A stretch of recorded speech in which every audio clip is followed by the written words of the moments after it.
Hey guys, what's going on? Drizzy here, back again with another South Park Phone Destroyer video, and as promised earlier in the video that I probably just posted as of recording this, we have Tittybang coming to the game. It is the newest card coming to Phone Destroyer, another mystical legendary card, the fourth one for the theme, and yes, this is Shella, Kyle's mother.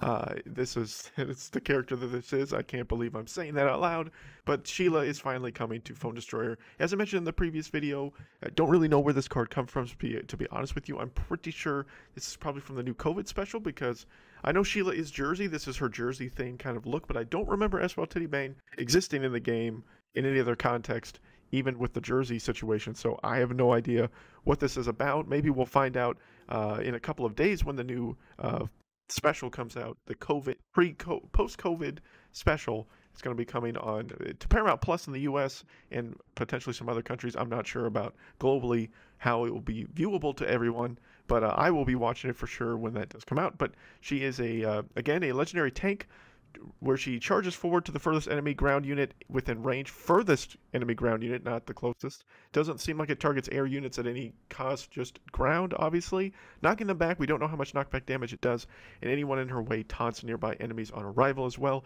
Doesn't look like she has an AoE basic attack, just a simple regular attack and all that kind of good stuff. Let's check out her stats real quick while we have it. So here are the stats here on screen. Again, we don't have the knockback damage or anything like that. Maybe it will be equal to her actual base damage. So as you see here with the scaling, usually you want to strive for level 3, level 4 with most legendary cards. So as you see at level 3, 27, 44 for her health, 108 attack, and then 35, 88, and 141. I feel like this is fairly similar or equal to Henrietta's scaling as far as damage and stuff like that. But remember, she is a 5-cost energy card within the mystical theme, so she can be Darred. So beware of that. Dar could bring her back, assuming she has taken too much damage. So you could potentially get her off multiple times if you're able to Dar successfully. Things like that. You can also use Pope Timmy to potentially cast her out. Things like that. There are a couple of options within, some of the changes within those cards, but remember, she can be Darred, so be wary of that when you're seeing her on the battlefield here, guys. So now we kind of looked briefly at her stats and stuff. Let's look at her gameplay, because that's what we really care about here. So let's check that out real quick. Okay, so let's just check out the gameplay real quick. There she goes, being summoned. Okay. Remember, just regular basic attack. Looks like she's using a Pabst Blue Ribbon, potentially, to be hitting people with it. Here we'll be able to see her charge. Okay, multiple units on field, so she would go to Randy as of right now. So there you go. You saw the enrage when she actually connected. So you see the aura, the aural circle around her. I assume that's how far potentially. It should go to the charge unit within that aura, right? So it'll only hit the or go towards the charge unit in that aura.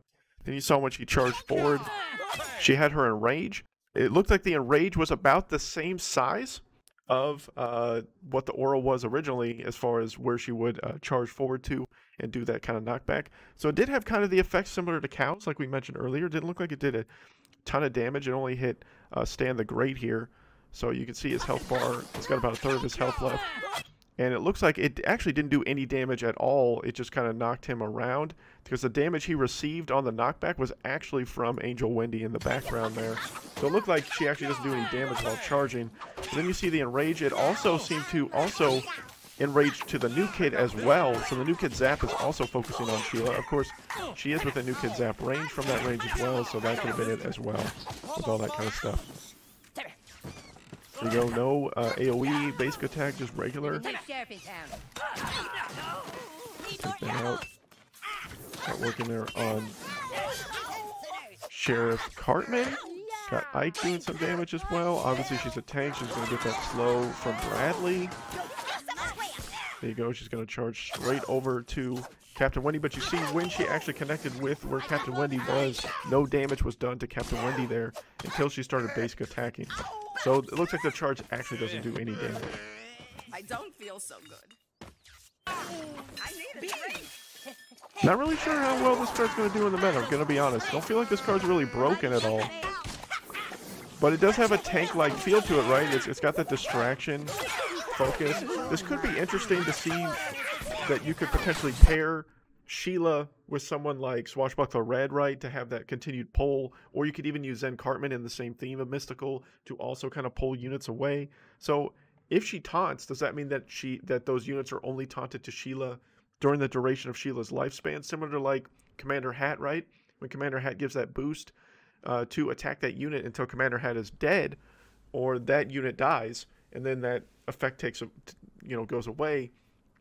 Does that mean that you could then kind of focus aggro away from Shella with someone like Swashbuckler Red or someone like Zen Cartman? That's going to be interesting to play around with and see if that's actually a thing or not. Or will all those units automatically be focused on Shella regardless until Shella dies? Again, all these things we're just going to have to wait and kind of find out and mess around with a little bit once we actually get access to the card during the weekend event this weekend, right?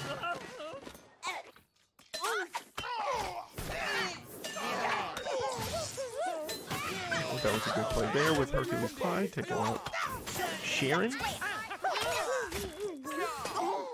Yeah, as you see, she didn't go all the way to Amazingly Randy there because Heidi was within the aura and Randy was not. So definitely will only charge the farthest unit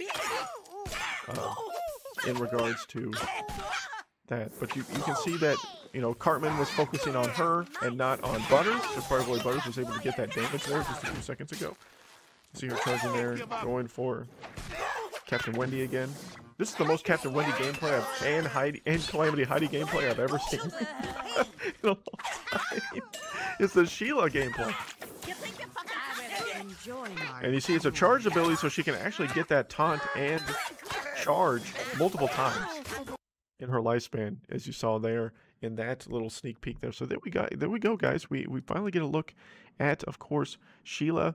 We now, or Eswell Tittybang technically is her in-game name, but it is Shella. It is Kyle's mother. That is who is coming to the game. So there's some gameplay footage you guys get to finally see of Eswell Tittybang. What do you guys think of the new card? Let me know down below in the comment section. Again, I don't think she's really overpoweringly, ridiculously strong or anything like that, but you know, something for, you know, with all this stuff. I feel like some tanks are just kind of dying off in the meta. Some tanks are kind of resurging, especially with member berries. Really makes tanks a little bit more viable at times. So this could be an interesting combination to add in with someone running a potential member berries deck or something like that. So we'll just have to wait and see. But there you go. Another legendary coming to South Park Phone Destroyer here, guys. The fourth one for the mystical theme.